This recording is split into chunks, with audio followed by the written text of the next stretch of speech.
नमस्कार दोस्तों, मैं रोहित गुप्ता स्वागत करता हूं आपका अपने YouTube चैनल पर। आज की वीडियो में हम करने वाले हैं NIOS क्लास 12th की कंप्यूटर साइंस का चैप्टर नंबर 12।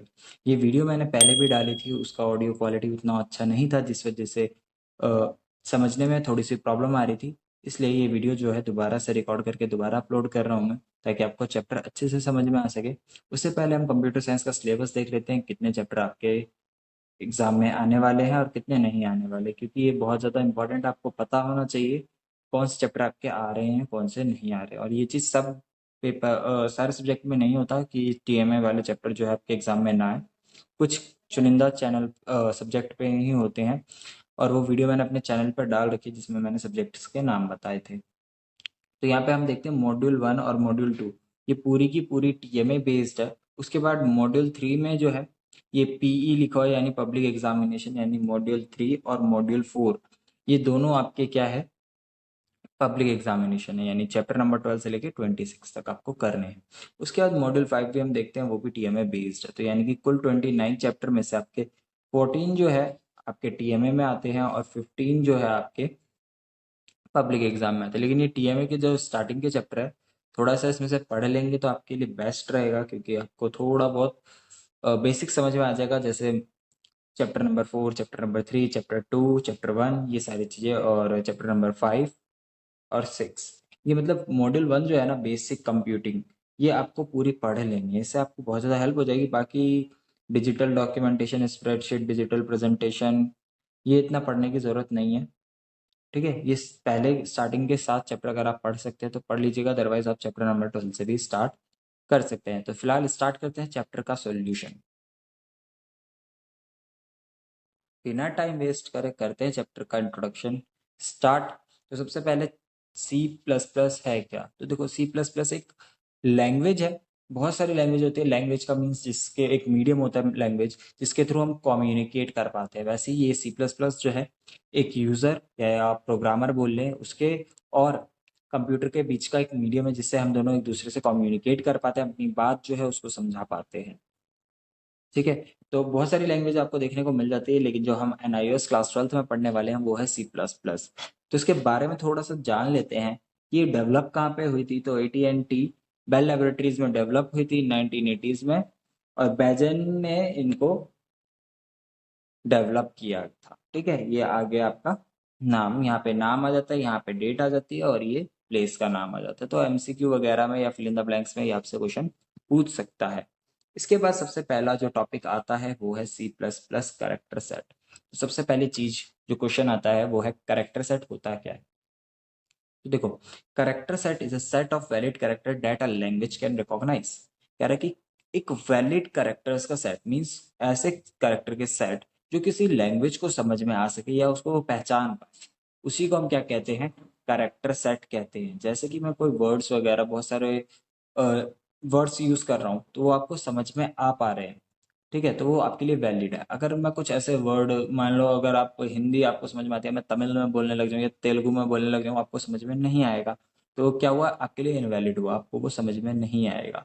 लेकिन अगर मैं हिंदी इंग्लिश मिक्स करके बोलूंगा तो आपको अच्छे से समझ में आ जाएगा, है ना। तो यही चीज करेक्टर सेट में होती है। ठीक है, कि एक वैलिड करेक्टर का सेट होता है जो हम एक लैंग्वेज जो है आराम से समझ पाती है, उसको हम क्या कहते हैं, करेक्टर सेट कहते हैं। अब करेक्टर सेट में क्या क्या आ जाता है?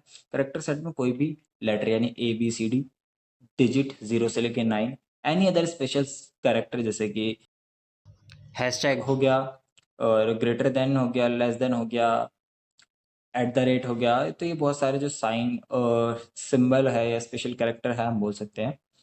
ठीक है, इसके बाद क्या बोल रखा है, C++ प्रोग्रामिंग लैंग्वेज ऑल्सो है सम कैरेक्टर सेट, कि इसके भी कुछ कैरेक्टर सेट है, वो नीचे आपको दिए गए हैं। तो सबसे पहले आपको यहाँ लेटर दे दिया गया है A से Z तक कैपिटल में और A से Z तक स्मॉल। इसके बाद आपको डिजिट देखने को मिल जाती है 0 से लेकर 9। उसके बाद कैरेक्टर सेट स्पेशल कैरेक्टर्स बता दिए गए, space, plus, minus, asterisk, back slash, forward slash, bracket, braces, parenthesis, equals to. ठीक है, तो ये सारे के सारे आपके स्पेशल करेक्टर्स में आ जाते हैं। फिर वाइट स्पेस आ जाता है, यहाँ पे आपको ये एरो का निशान दिख रहा होगा जो राइट तरफ को इंडिकेट कर रहा है, और एक नीचे जो है लेफ्ट साइड को इंडिकेट कर रहा है, न्यू लाइन, फॉर्म फीड, तो ये सारे के सारे किस में आ जाते हैं, आपके करेक्टर सेट में आ जाते हैं। इसके बाद नेक्स्ट टॉपिक जो आता है आपका बेसिक डाटा टाइप्स। तो सबसे पहले डाटा टाइप्स होता क्या है। अब मान लो मैंने कोई नंबर बोला या नाम बोला, तो ये क्या है, जैसे मैंने बोल दिया रोहित गुप्ता, तो एक तरीके से क्या हो गया ये, और रोहित गुप्ता, एज 22, ठीक है, मेल, ये मैंने यहाँ पे क्या कर दिया, एक तरीके से क्या है, डेटा है। तो ये किस टाइप का डेटा है, मीन्स कि करेक्टर है, इंटीजर है, क्या है। तो आप यहाँ पे देखोगे तो स्टार्टिंग में मैंने क्या करा है, सारे के सारे आपके अल्फ़ाबेट यूज़ हो रखे हैं। उसके बाद क्या है, आपका न्यूमेरिकल है, उसके बाद दोबारा से अल्फ़ाबेट है। तो ये क्या है, डाटा है ना। तो किस टाइप का डाटा जो है स्टोर कर रहा है, बहुत सारे large number type of data जो है सी प्लस प्लस सपोर्ट करता है। तो वही सारी चीज़ें इसमें आ जाती है कि किस टाइप का है वो डाटा, इंटीजर है, करेक्टर है, प्लॉट है, ठीक है। तो ये सारी की सारी चीज़ें इसी में आ जाती है। The built-in और basic data type supported by C++ are integer, floating point, character type. तो ये बता दिया गया है यहाँ पे कि कौन कौन से सपोर्ट करता है, एक तो इंटीजर, फ्लोटिंग पॉइंट और करेक्टर टाइप। इसके बाद डाटा टाइप्स के कुछ रेंज बता दिए गए हैं। तो सबसे पहले आ जाता है चार, या कार बोल रहा हो, कोई कार बोलता है, कोई चार बोलता है, ठीक है। तो यहाँ पे उसकी रेंज बता दी गई है। और उसके बाद ये तीनों के तीनों क्या है, इंट के ही है, ठीक है, ये तीनों इंट है। इसकी रेंजेस यहाँ पे आपको बताई गई है। उसके बाद ये तीनों भी फ्लॉट में ही आ जाते हैं, इनकी रेंजेस बस अलग अलग है, ठीक है। तो ये तीन टाइप से ऐसे डिवाइड कर रखे। तो सबसे पहले हम इंटीजर के बारे में पढ़ने वाले हैं, इंटीजर में आखिर होता क्या है।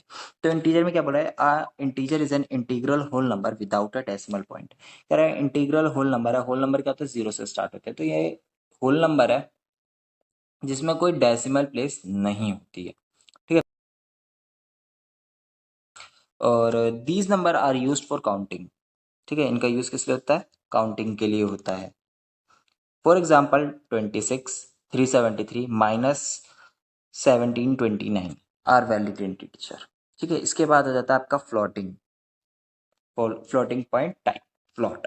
A floating point number has a decimal point. इसमें क्या होता है, डेसिमल पॉइंट होता है और इसकी भी इंटीग्रल वैल्यू होती है, और it must include a decimal point at the end, ठीक है।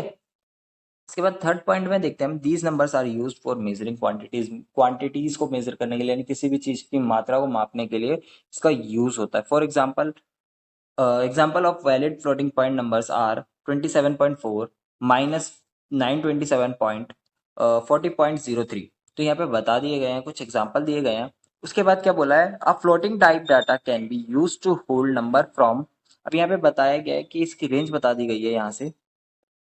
उसके बाद क्या बोला, विथ 6 और 7 डिजिट ऑफ प्रिसिशन, इसके से 6 से 7 डिजिट की प्रिसिशन होती है, ठीक है। इसके बाद आगे बढ़ते हैं तो एक और आ जाता है, for more precision a double precision type double can be use to hold number from 1.7 into 10 की पावर माइनस 308 टू 1.7 इंटू 10 की power plus 308 with about 15 digit of precision. तो यहाँ पे ये बता दिया गया है आपको कि इसके कहाँ कितने डिजिट होते हैं, 15 डिजिट तक प्रिसिशन होती है। इसकी रेंज यहाँ पे बता दी गई है। और इससे भी ज़्यादा भी यहाँ पे हम देखेंगे, लॉन्ग डबल इसकी उससे भी ज़्यादा होती है, ठीक है। आगे बढ़ते हैं, करेक्टर टाइप पे चलते हैं। तो करेक्टर टाइप में क्या बोला है, it is a non numeric data type consisting of single alpha numeric character. इसमें सिंगल अल्फा न्यूमेरिक करेक्टर का यूज किया जाता है। अब यहाँ पे देखो क्या बोला हुआ है, example of valid character types are A9 P8 and.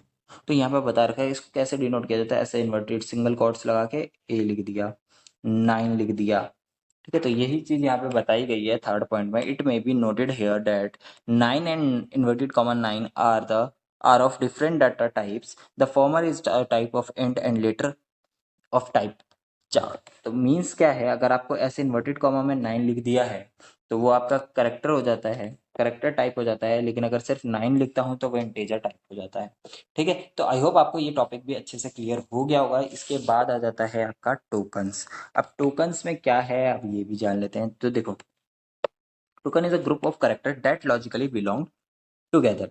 इसके बाद क्या बोला हुआ है सेकंड पॉइंट में, the programmer can write a program by using token. एक प्रोग्रामर क्या करता है, टोकन्स का यूज करके प्रोग्राम लिखता है। उसके बाद यहाँ पे कुछ टोकन्स के नाम बता दिए गए हैं, keywords, identifiers, literals, punctuators, operators. Operators के हम कुछ टाइप्स तक करेंगे और टाइप्स के नाम जानेंगे और उसके बारे में एक्सप्लेनेशन जो है हम पार्ट 2 में करेंगे, क्योंकि पार्ट 1 जो है थोड़ा सा लेंदी हो जाएगा अगर एक ही वीडियो में मैं कवर करने की कोशिश करूंगा और आपको भी थोड़ा बोरिंग सा लगने लग जाएगा।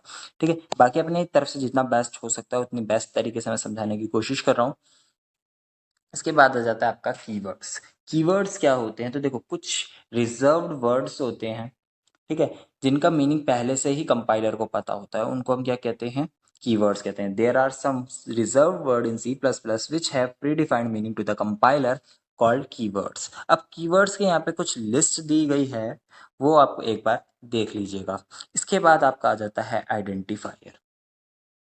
अब देखो, किसी चीज को हम आइडेंटिफाई करने के लिए कोई चीज लिख देते हैं, या आपने सपोज कोई चीज रखी है, ठीक है, उसको आइडेंटिफाई करने के लिए आप उस पे से लेबल हटा हुआ है, तो उस पर आइडेंटिफाई करने के लिए आपने क्या करा, उसके नीचे लिख दिया कि ये चीज है, ये चीज है। तो इसी टाइप से आइडेंटिफायर का भी काम होता है। Symbolic name is generally known as identifier, की एक सिंबॉलिक नेम होता है जिसको हम आइडेंटिफायर कहते हैं।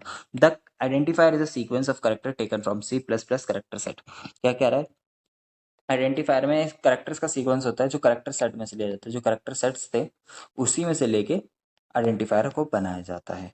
ठीक है, अब क्या बोला है, कुछ रूल्स है आइडेंटिफायर को बनाने के लिए। तो सबसे पहले क्या है ये देख लेते हैं। N identifier can consist of alphabets, digit and और अंडरस्कोर्स।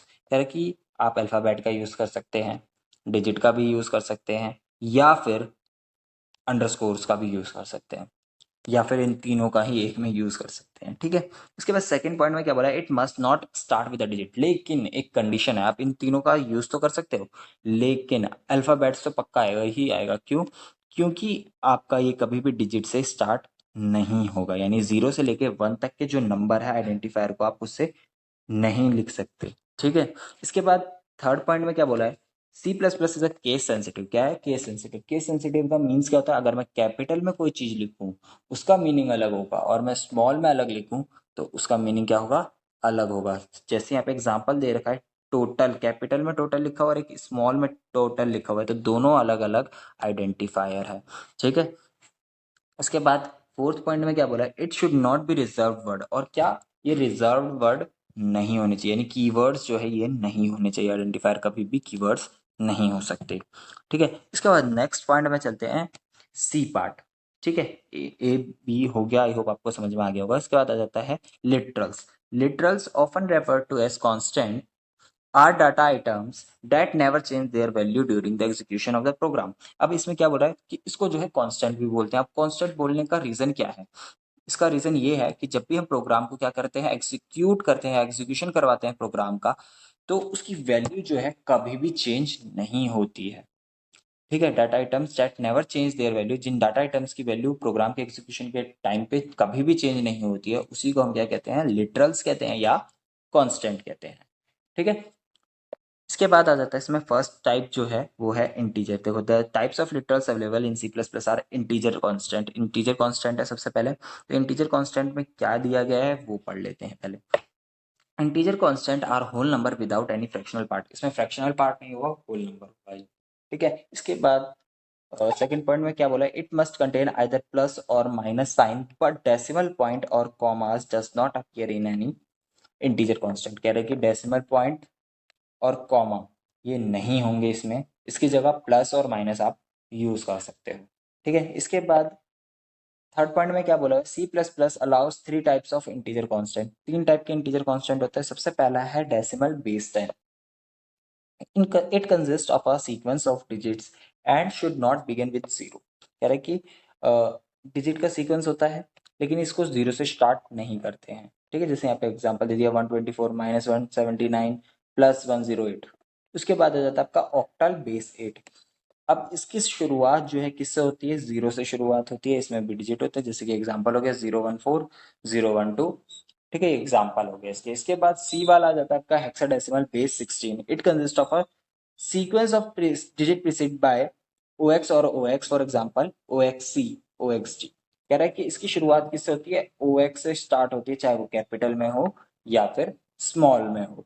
ठीक है, और हेक्साडेसिमल में आपको मैं बता दूं, हेक्साडेसिमल में होता क्या है, 0 से लेके 9 तक के जो है आपके डिजिट आ जाते हैं, उसके बाद ए से लेकर एफ तक जो है आपके अल्फाबेट्स सकते हैं। ठीक है, इसके बाद आ जाता है आपका क्या पॉइंट बोला हुआ है, द सफिक्स एल और एल एंड एल यू और capital U attach to any constant forces it to be represented as a long and unsigned respectively. कह रहे कि अगर स्मॉल एल या कैपिटल एल किसी कांस्टेंट के साथ लगाए तो क्या रिप्रेजेंट करेगा, लॉन्ग रिप्रेजेंट करेगा। लेकिन अगर स्मॉल यू और कैपिटल यू कर रखा है रिप्रेजेंट, तो वो अनसाइंड रिप्रेजेंट करेगा। ठीक है, इसके बाद सेकंड पॉइंट आ जाता है इसी में, करेक्टर कांस्टेंट। ठीक है, अभी हमने इंटीजर कांस्टेंट पढ़ा, अब जो है वो है करेक्टर कांस्टेंट। करेक्टर कांस्टेंट में क्या होता है, character constant is in C++ must contain one or more character and must be enclosed in single quotation mark। कह रहा है कि एक सिंगल कोटेशन में रहता है। ठीक है, एक या एक से ज्यादा करेक्टर्स इसमें होते हैं। एग्जाम्पल दे दिया, ए और 9। This character can represent by using an escape sequence. कह रहे स्केप सीक्वेंस का यूज करके हम जो है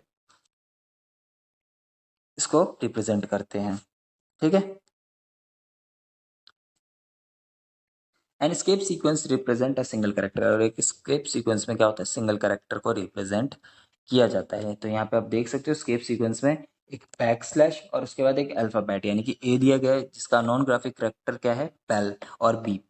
उसके बाद बैक स्लैश बी है जिसका मीन्स क्या है, बैक स्पेस। ठीक है, तो यहाँ पे ये बता दिए गए हैं कुछ ऐसी कैप, बैक स्लैश एफ का फॉर्म फीड है, बैक स्लैश एन का न्यू लाइन और लाइन फीड है, बैक स्लैश आर का कैरियज रिटर्न है, बैक स्लैश टी का हॉरिजॉन्टल टैप है। तो ऐसे करके सारे दिए गए हैं। ठीक है, इसके बाद थर्ड वाला आ जाता है आपका floating constant. Floating constant are also called real constant, these number have fractional part. इसको देखो रियल कांस्टेंट भी बोलते हैं क्योंकि इसमें फ्रैक्शनल पार्ट भी आ जाता है, इस वजह से इसको रियल कांस्टेंट भी बोला जाता है। They may be written in fractional form, इसको फ्रैक्शनल फॉर्म में भी लिख सकते हो, एक्सपोनेंट फॉर्म में भी लिख सकते हो। A real constant in fractional form consist of signed or unsigned digit including a decimal point between digits. कह रहा है कि इसमें साइन और अनसाइन डिजिट दोनों आ सकती है और डेसिमल वैल्यू के सॉरी डेसिमल पॉइंट के साथ आ सकती है। ठीक है, जैसे यहाँ पे एग्जांपल दे दिया 3.0 -17.0 -0.627 एक्सेट्रा। ठीक है, इसके बाद फोर्थ पॉइंट देखते हैं अब इसका, हम क्या बोला हुआ है, a real constant in exponent form has two part. कह रहा है कि एक रियल कांस्टेंट में एक्सपोनेंट के दो पार्ट होते हैं, एक होता है मेंटिशा और एक होता है एक्सपोनेंट। अब मेंटिशा क्या होता है और एक्सपोनेंट क्या होता है वो भी समझ लेते हैं। अब जब आपने लॉन्ग लॉन्ग कैलकुलेशन वगैरह कैलकुलेटर में करते हो, उसके डिजिट भर जाती है, तो उसमें आपने देखा होगा ई लिखा हुआ दिखाता है, कैपिटल ई और स्मॉल ई।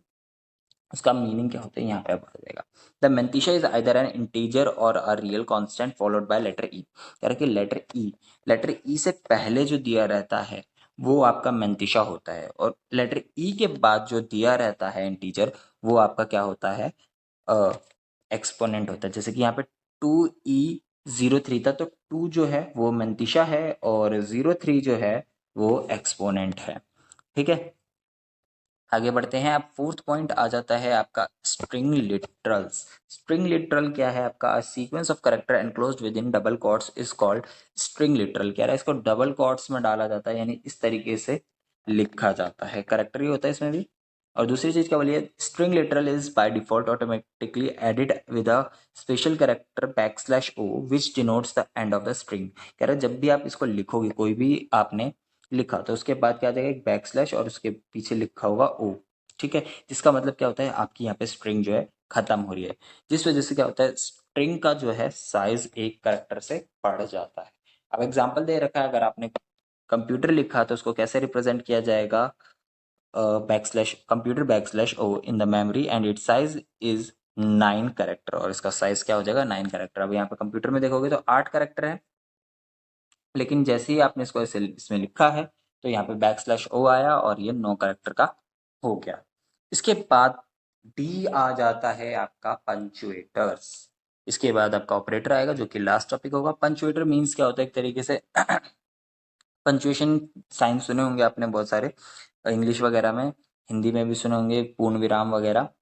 तो विराम चिन्ह वही सारे यहाँ पे हैं। तो सबसे पहले देखो, आपने मैथ्स वगैरह में सुने होंगे bracket, bracket small bracket, big bracket, करली ब्रैकेट। तो यही जो है रियलिटी में इनको किस नाम से लिखा जाता है वो यहाँ पे बता रखे हैं। तो सबसे पहले क्या है, ब्रैकेट कौन सा वाला है, ये स्क्वायर टाइप वाला जो होता है उसको बोल रखा है।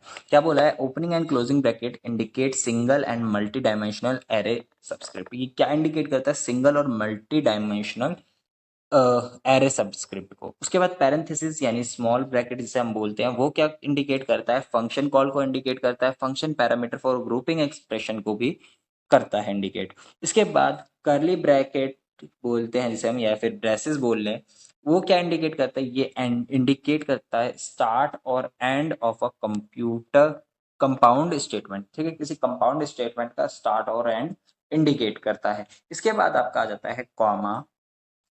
कॉमा में क्या बोला हुआ है, it is used as a separator in a function argument list. कह रहा है इसका यूज कैसा होता है, एक सेपरेटर के थ्रू जैसा होता है फंक्शन आर्ग्यूमेंट लिस्ट में। ठीक है, इस सेपरेटर की तरह यूज करते हैं इसको हम। इसके बाद आ जाता है सेमीकोलन। इसका यूज कैसे होता है, इसको ऐसा ही एज अ स्टेटमेंट टर्मिनेटर की तरह यूज किया जाता है सेमीकोलन को। और colon indicates a labelled statement, क्या करता है, लेबल्ड स्टेटमेंट इंडिकेट करता है या कंडीशनल ऑपरेटर। ठीक है, इसके बाद एस्ट्रिस्क आ जाता है, is used in pointer declaration. कहाँ पे यूज होता है इसका, पॉइंटर डिक्लेरेशन में इसका यूज होता है, या फिर इसका मल्टीप्लीकेशन ऑपरेटर की तरह यूज होता है। इसके बाद क्या बोल रखा है, इक्वल का साइन जो है वो किस लिए यूज होता है, equal sign used as an assignment operator, इसको असाइनमेंट ऑपरेटर की तरह यूज किया जाता है। और कंपाउंड साइन को हम किस लिए यूज करते हैं, बेसिकली हम इसको हैशटैग के नाम से जानते हैं, as a preprocessor directive, preprocessor directive की तरह इसका यूज होता है। इसके बाद लास्ट आ जाता है आपका ऑपरेटर्स। तो ऑपरेटर्स क्या होते हैं, पहले वो पढ़ लेते हैं। Operators are special symbol used for specific purpose. अलग अलग पर्पस के लिए, स्पेसिफिक पर्पस के लिए ऑपरेटर का यूज होता है, स्पेशल सिंबल्स होते हैं, उनका यूज किया जाता है। और कुछ जो है यहाँ पे आपको नाम दे रखे हैं, इनके बारे में हम आगे पढ़ेंगे अगली वीडियो में। Arithmetical operator, relational operator, logical operation operator, unary operator, assignment operator, conditional operator और कॉमा ऑपरेटर। तो ये सातों के सातों जो है हम नेक्स्ट वीडियो में कवर करेंगे। इस वीडियो में इतना ही। वीडियो पसंद आई हो तो वीडियो को लाइक कर दें, चैनल को सब्सक्राइब कर दें, और ऐसे ही हमारे साथ जुड़े रहे ताकि पार्ट 2 जैसे ही आए आपका उसको नोटिफिकेशन मिल जाए। अदर सब्जेक्ट की भी वीडियो हम फटाफट लाने की कोशिश करेंगे। Thanks for watching us, have a nice day, stay tuned with edu centre Delhi.